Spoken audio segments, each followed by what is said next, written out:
of the Constitution or outlaw. You may assume it is the matter that may be before the court, when actually it's the person that's before the court, the status of the person. Therefore, law does not apply to the person. And since the judge is an officer of the court, and a member of the barrister, that's where Bar Association comes from, barristers, England, Barristers Association of England, with branches here in the Americas to take care of their investments.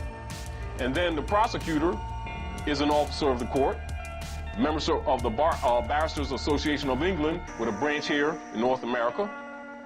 And the PD, as well as the attorney or the lawyer that they put on you that you pay, is a spy and a member of the Barristers Association of England with branches here in North America, and an officer of the court.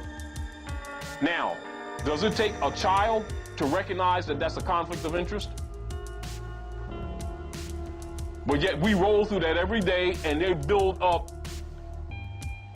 so much financial energy that they can't even count it. They literally run small municipalities merely on profile stops of Asiatics and African birth who think they're black,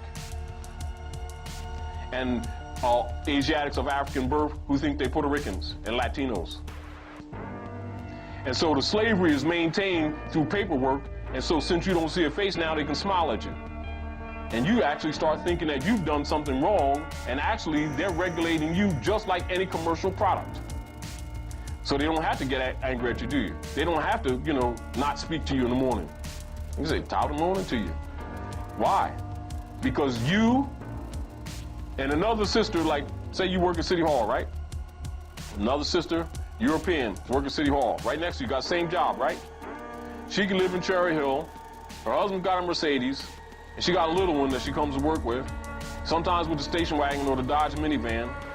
Little Freddie got a bike, and Susie goes to college, and she got a little Elantra. And their whole insurance bill costs about what your car costs for you to keep going to work. And you're wondering how they make it. It's done bureaucratically.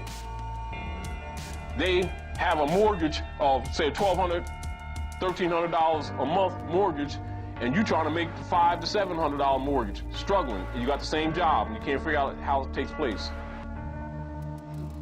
And you can't afford to send your children to college, and you can't figure out how it takes place. Remember, you got the same job. Now you understand why they have secret societies, Rotarian, Lions clubs, and all this, etc. And in their communities where they have certain tax rates to go to you, certain tax rates to go to you, can be right across the street, you have a different tax rate. And you'll be surprised if you ever got an opportunity to see it. But they'll also get certain rebates back that you never see, that you don't even know exist. Do you understand? But for the public, that allows them to fool you, for you to think that this thing is equal and you're suffering the same thing. So certain things they'll go through, that they'll do to their own to fool you. But your concept would be that these people are operating constitutional because they have titles of government. They're, mayors, deputy mayors, sheriffs, etc. The only true law that's riding around here to deal with, to execute law, is the sheriff. And the policemen are actually private security guards. They're not officers. And many of them don't know that. And so they're trained to actually abuse their own people. They're used as instruments so that if somebody pops up that really knows something about law and sues them, the cities will usually try to put it on that officer. Yeah, that's why they use them as buffers. They use them, which is really unjust. Because they should understand, because the deal from Title 18, even though most color law will be listed under Title 42, which is really a fraud 14th Amendment, but on Title 18, whether someone operating in what you would call an official capacity abuses or violates the people's rights, they're held under color of law, irregardless of whether they know it or not. And anyone that comes to any of the people that claims any authority, that claims to extract an emolument from you, or to take your time, or to hinder your movement, or to command any specific performance from you without a Fourth Amendment warrant signed by a federal judge, are violating you right then. So even when they stop you on the street, they've already violated the law, but they already know they're not operating under law. They're operating on a limited jurisdiction of a corporate capacity as private security guards for extracting revenues as highwaymen from people who are not protected by constitutions. That's really what's happening. And so once you understand that, you must, and I trust that you will be inspired to correct your status in order to start fixing this thing, because outside of your rightful person, if you're not in your proper person, believe me, the law doesn't protect you.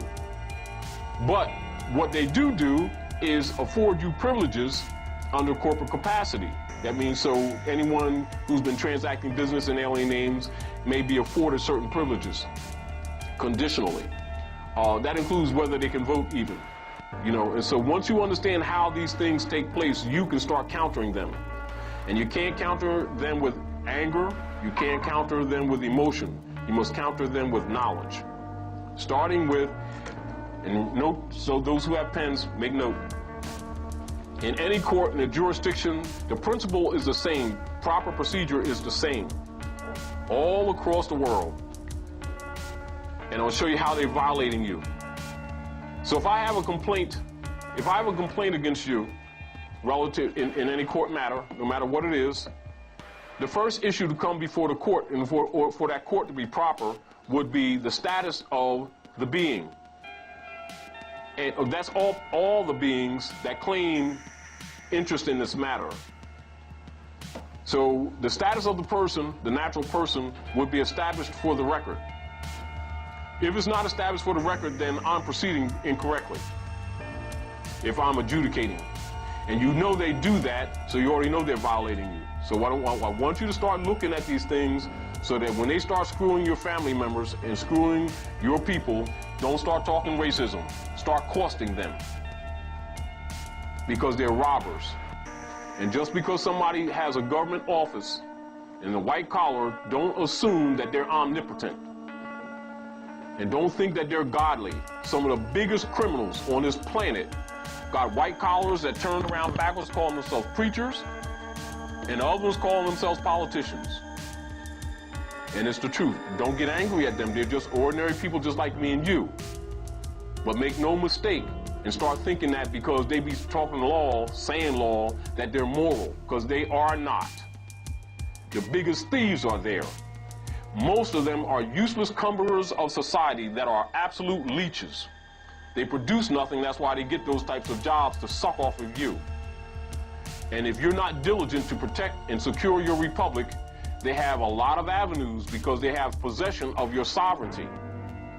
Even though it's limited, they have collective sovereignty, which gives them God power. So they have the power of life and death. Because some of the sovereignty is what gives governments power to execute their authority. And it's not theirs, it's actually your authority. So you better be diligent about what they do, and particularly to you.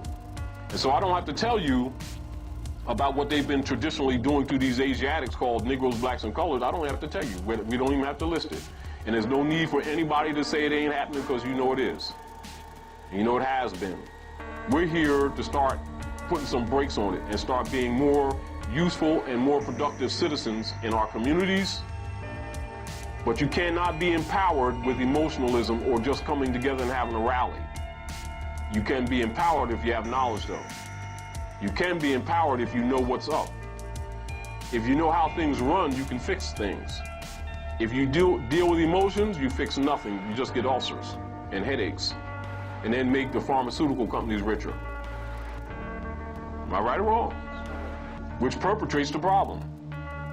All right?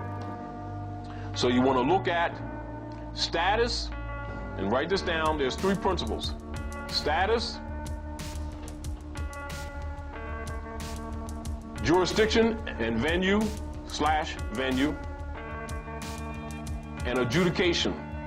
What you find is very often they'll take Asiatics in the courtroom, they begin to adjudicate, immediately start talking about what you owe them and how many fines they're going to put upon you.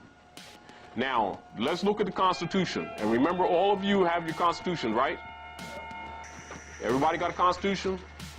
Now, this is a standard that you're going to start instituting, and you're going to teach it to your family members, especially to the little ones, because they don't know, and you got to teach them while they're young. All right? You never go to a courtroom without a constitution of the federal republic, and you never go to the courtroom without a constitution of the particular corporate state. Are we clear?